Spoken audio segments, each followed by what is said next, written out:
Alors, au nom du Congrès, je salue donc l'ensemble de nos invités, en particulier donc Philippe Martinez, secrétaire général de notre confédération, ainsi que les camarades de la confédération qui l'accompagnent. Je remercie aussi Christophe Couder, qui donc est à la table aussi, qui est le responsable de la politique financière de la Fédération des services publics de notre fédération et vice-président CGT du CNFPT. Je salue aussi l'ensemble des représentants régionaux et locaux, en particulier Denis Schnabel, qui est à la table et qui est le secrétaire général du comité régional de Lorraine. Je remercie aussi dans la salle les coordinatrices fédérales, régionales, Nathalie et Laurence, là, qui sont en première ligne, là, voilà, devant. Et je remercie en plus les animateurs des coordinations syndicales des services publics de notre grande région. Alors, je ne sais pas comment on va l'appeler, en tout cas pour l'instant on l'appelle Alsace, Champagne-Ardenne, Lorraine.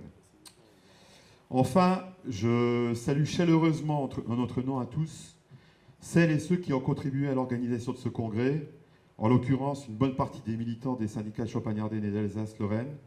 Je vais peut-être en oublier certains, mais je citerai particulièrement Philippe Mougdan qui qui a déployé une énergie considérable à l'organisation de ce congrès, qui est à la table là-haut à droite.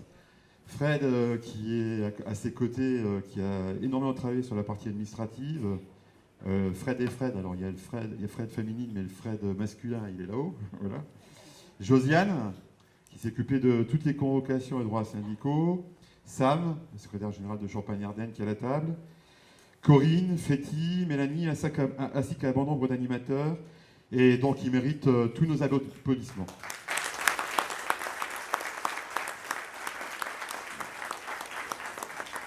Alors, je rajouterai un petit discours égoïste qui n'est pas prévu dans le discours officiel. Pour moi, ça fait maintenant 11 ans que je suis à la CGT. Et comme disait Philippe tout à l'heure en anecdote, en me disant, le secrétaire général de la Confédération est là, tu as ta voiture de maréchal. Moi, c'est plutôt, on va dire, c'est le Saint Graal, mais je ne m'arrêterai pas là, parce qu'effectivement, c'est très positif pour moi, ça récompense le travail syndical qui a été fait dans notre syndicat, les équipes, mais je pense que ce n'est pas le dernier objectif. Dans la salle, je fais un appel à tous les coordinateurs, les animateurs des coordinations syndicales du Grand Est. Je pense que le prochain objectif, c'est d'organiser le congrès de notre fédération dans le Grand Est. Voilà. Donc, c'est parti, on a... encore une fois, un objectif au moins personnel, mais il faut le partager et il faudra qu'on organise ce congrès fédéral sur le Grand Est. Voilà.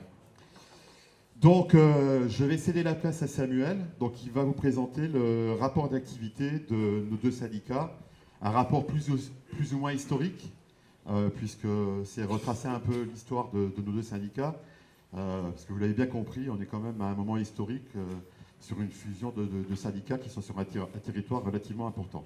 Merci.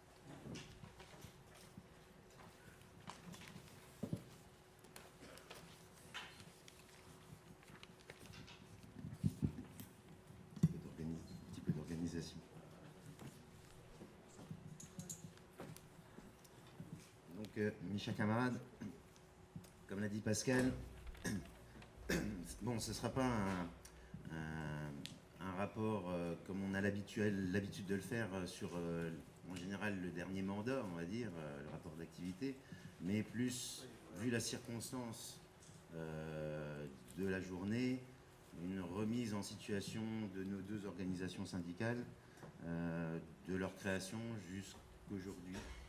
Donc voilà. Donc, comme il l'a dit également, Pascal, c'est dans un moment historique que nos organisations respectives sont présentes aujourd'hui. Un congrès se doit d'être un moment fort dans la vie d'un syndicat. C'est un lieu d'échange, de rencontres, de débats, de convivialité. Le rapport d'activité que je vous présente n'est pas un bilan exhaustif de l'action de la CGT durant ces dernières années. Néanmoins, je reviendrai sur les moments clés et les actions menées. Il est vrai que l'histoire nous amène à adapter notre organisation, notamment face aux différents employeurs. Pour mémoire, le chemin parcouru par nos syndicats respectifs est différent. Et pourtant, il nous amène à nous rassembler ce jour.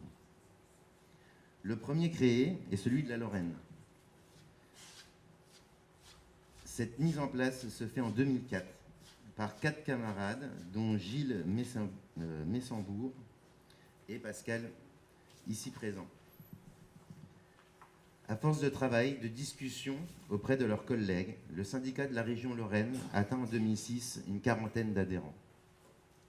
Cette même année, une réforme scélérate nous tombe sur le coin du nez, avec la phase 2 de décentralisation et le transfert des personnels des lycées généraux suivi des personnels des lycées agricoles, l'année qui suit. Ce rassemblement engendre certaines problématiques de regroupement. On reste des hommes, notamment avec le syndicat général des personnels de l'éducation nationale, le SGEPEN. En parallèle en Champagne, suite à beaucoup de débats internes au syndicat SGEPEN, une majorité de camarades s'aperçoit très vite que l'entité d'une organisation de l'éducation nationale ne pourra à terme plus représenter les salariés d'une collectivité attachée à la fonction publique territoriale. Ce qui nous pousse à la création d'un syndicat CGT en Champagne. Seuls 2 camarades du siège de l'hôtel de région étaient adhérents à l'union locale de Châlons-en-Champagne à l'époque. Suite à une rencontre avec eux, Michel Dorbet dépose les statuts et crée en 2008 notre syndicat de Champagne officiellement. Il regroupe les adhérents de 3 départements sur 4 dans un premier temps.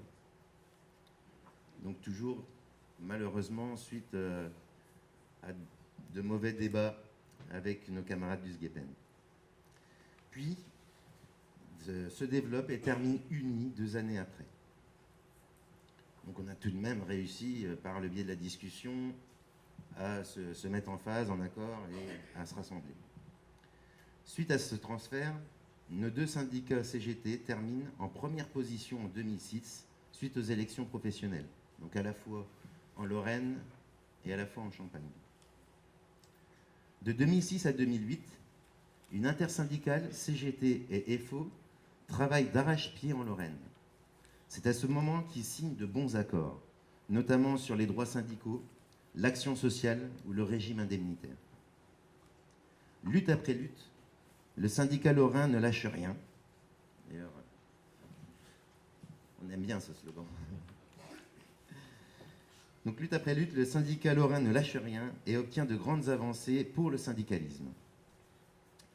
En Champagne, le syndicat nouvellement créé prend rapidement ses marques auprès des nouvelles structures et outils de notre fédération de rattachement.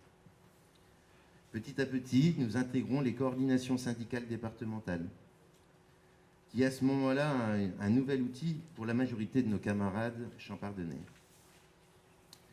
Mais le défi reste entier, car à peine le syndicat créé, nous comptions une 50aine d'adhérents et les élections professionnelles de 2008 arrivent peu après. L'objectif étant atteint, vu que nous avons non seulement conservé notre première place en Champagne, mais en plus une progression de 29 à 33% de représentativité. À noter également la sortie du syndicat Force ouvrière lors de ces élections en Champagne. Il n'en va pas forcément de même en Lorraine. Le travail mené précédemment par la CGT a certainement dérangé fortement l'administration, car on constate que les cadres de la direction générale créent la CFTC. Cela, bien entendu, pour affaiblir les organisations syndicales et avoir un syndicat d'accompagnement qui signerait plus facilement leurs propositions néfastes pour les salariés. En même temps, l'employeur durcit fortement le dialogue social et reste dans ses positions à ce jour. De plus, Force ouvrière décide en Lorraine de faire cavalier seul, ce qui n'aide pas le combat mené par la CGT dans ses revendications.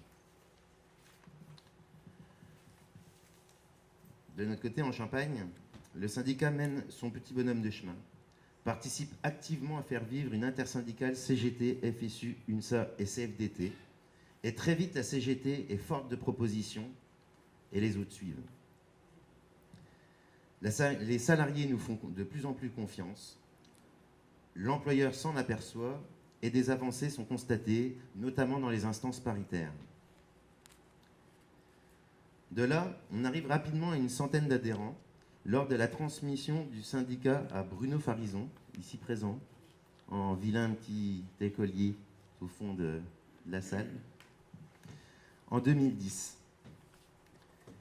C'est peu de temps après que le premier contact a été fait entre les syndicats de Champagne et la Lorraine, avec l'invitation d'une délégation de Champagne au congrès de Vigy en 2011. Donc c'est là qu'avec Pascal, à ce congrès, on était invités, Bruno et moi, et c'est là qu'on a rencontré pour la première fois votre équipe. Avec l'invitation d'une délégation donc, en Champagne à ce congrès, lors de ce congrès, a été affirmé les combats et les revendications du syndicat lorrain.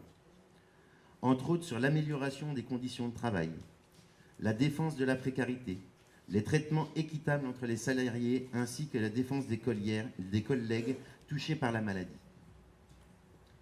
C'est au courant de l'année 2013 que Bruno me confie la lourde tâche de mener à bien les revendications CGT en Champagne et ses 150 adhérents.